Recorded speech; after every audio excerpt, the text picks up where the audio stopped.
Linis ko nga.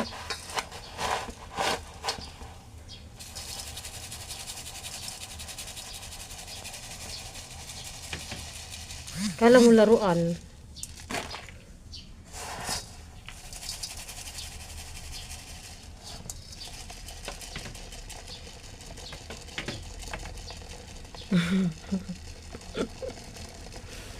Baho tae. Sakit. Tsaka si kali.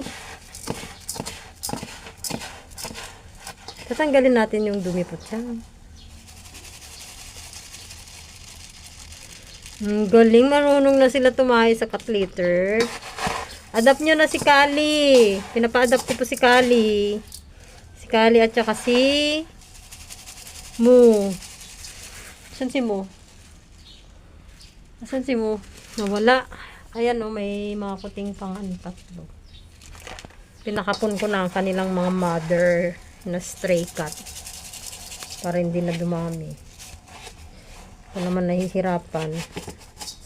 Wala naman nag-a-adapt. May pusa pa ako doon sa taas. 6 sila. Hindi man sila lumalabas. Ano yun? Yan sa Simo. Yun. Pinapa-adapt ko si Mo tsaka si Kali. Adapt nyo na. Adapt nyo na po sila. Si Mo at tsaka si Kali. Yung isa mayroon ng may-ari, yung mas malaki. Yung mas malaki, hindi yun anak. Nakita ko lang sa simbahan. Tapos kinuha ko, pinadede ko lang dyan sa kanya. Nangalanan ko sa taro. Hindi, kay ano yan. Pero hindi na niya siguro kukuhain, sabi niya. Pinaano niya lang sa akin. Sige po.